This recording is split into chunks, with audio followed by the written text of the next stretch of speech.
And welcome back to EDH Deck Building. I am your host, Demo, and I got a little bit of a different video today. I usually talk about, deck building stuff, how to make your deck better, strategies to deck building, all that good stuff. I am also a really, really huge art guy. And today I'm going to be talking about secret layer drops only and specifically because of the art. I'm just a massive fan of really, really sweet looking cards. It's just a great way, again, in the Commander format to sort of make your deck a little more unique, make it your own, make those specific little changes to more personalize your own deck, especially if you've used someone else's deck list like one of the ones I've made. And I'm specifically talking about this because they've come out with an artist series in Secret Layers. For those who don't know, so I'm bringing this to people's attention, and a lot of them, as you can expect, are maybe sort of engineered towards the Commander format, right? So I'll start out with Wayne Reynolds, and I'm a huge Wayne Reynolds fan. Did a lot of art for D&D when they switched to 3rd edition for anyone who plays D&D. I was really impressed with the art in the Player's Handbook there, and it was a lot of him doing that art. One thing he really likes to do is dwarves, so they had him do a bunch of dwarf commanders. So for example, SRAM, Senior Edificer, Balthor the Defiled. Really, really sweet looking art. SRAM used to be the most popular mono white commander for the longest time, not so much anymore. Balthor the Defiled, not so much, but still an interesting commander. And if you have these decks, right, this is a great way to more personalize your decks. I don't know how hard it is to get your hands on these cards or how expensive they are. They might be kind of on the expensive side, especially, of course, depending on how popular the card is. But for sure, if I have one of these decks,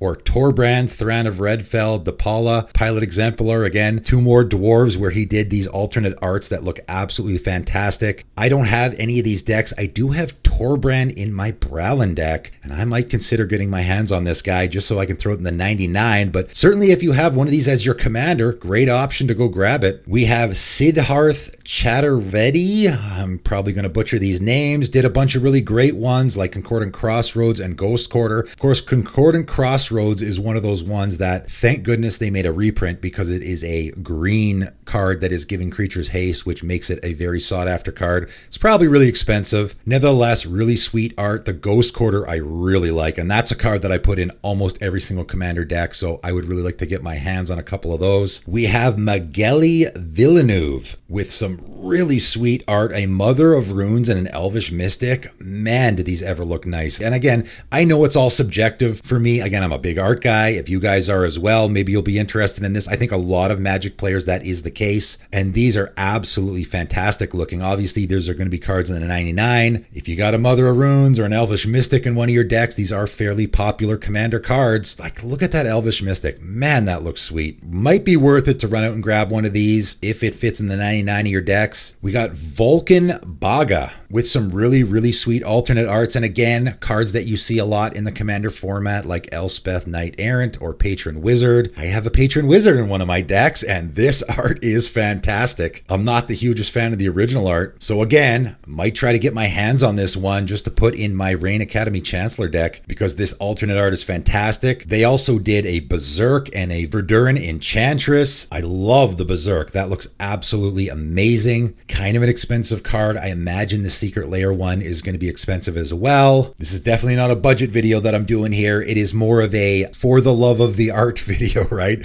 Again, I'm mostly doing this for the art lovers out there like myself, but also for the people that love personalizing their decks. And a lot of people probably don't know these cards exist. They don't advertise them a lot. I actually sort of stumbled across them. So if you got these cards in your decks, these are fantastic alternate art cards that you can go grab to replace the ones you already have. Chris Ran has a really sweet looking Kozilek the Great Distortion and a really sweet Platinum Angel. Man, does that Platinum Angel look fantastic. And again, that's a card that for the most part we've had the exact same art. The original art's okay, but we've had the exact same art pretty much since the card first came out, with the exception of the Kaladesh Inventions one, which is really, really expensive. And I'm not a big fan of the art on that one. Way bigger fan of this alternate art version on the Secret Layer. This one looks super sweet. I don't have a Platinum Angel in any of my decks. But again, this is one I would definitely go after if I was thinking about putting it in a deck. But the reason why I decided to make this video is because of Olivia Prima, and this one just came out. I actually ended up looking at all these because of the Berserk that I stumbled across that looked pretty sweet, but then I saw this art on a Chroma, for example. Good gracious, what a gorgeous looking card. This almost makes me want to go make an Achroma Angel of Wrath deck. What a fantastic alternate art this is. Gorgeous. I don't know how many people out there have an Achroma Angel of Wrath deck, but if you love that deck, this is the card you're going to want to run out and buy so it can pilot your Achroma deck, or even if you have it in the 99. And again, they did all legendary creatures here, which is really, really important. Olivia, mobilized for war. Another fantastic one. Man, does that card ever look good. And I also love when they do the art that fits the color scheme, right? So the Achroma looks like a white card, the art there. The Olivia, obviously it's a Rakdos card, so the art is sort of black and red. I love the effort they put in there when doing this art. Again, not a super popular commander, but if you have that Olivia deck, this almost makes me want to make an Olivia deck. When I did this on my Underwhelming Commander series, I was seriously considering going after it, and now I kind of want to revisit it just because I can go run out and buy this card as the commander for my Olivia deck, and it's almost worth it because it just looks so damn good. Glissa Sunseeker, another one I did on my Underwhelming Commanders video, and look at this art. Man, that's fantastic. I absolutely love this artist. Obviously, it is subjective. I don't know if there's anyone out there that doesn't think this looks fantastic. These all look really, really great. I love this artist. This is a fantastic Glissa Sunseeker. Again, I love the green sort of theme in the actual art, which is fitting what the card is. Obviously, it's a mono green commander. And again, this is one that I had considered when I did it on my Underwhelming Commander series that I might want to go back and reconsider just so I can have an excuse to run out and buy this card. But most importantly is Mickeus the Unhallowed, and this is a card that you can use as a commander, but very often gets used in the 99 of decks. It gets used for a lot of different reasons. Obviously, it is sort of a combo crazy card, but it does a lot as well because it gives the Undying. It's doing a whole lot. So this is a card you see a lot in the commander format. It's kind of an expensive card. So of course, this alternate art is probably going to be expensive as well. And man, does it ever look fantastic. The original art was okay. I don't love it. This is a monumental upgrade in my opinion. Just an absolutely fantastic looking card. Just gorgeous. So if you have a Mickeus deck, or if you have a Mickeus the Unhallowed in one of your favorite decks, right? Again, it doesn't necessarily have to be your commander, but if one of your favorite decks has this card in it, or one of these cards in it, might be worth running out and buying just because it makes your deck look nicer, right? And that's one of the things about this format, I think. I mean, Magic in general, it's one of those things where people like to get those nice looking cards. For me, I'm very picky about art. There is actually cards that I will avoid playing because they have horrendous art and I don't even like looking at them on my side of the table. I don't currently have Mickeus in any of my decks, but if I did, I might actually run out and buy this just so I can look at it, right?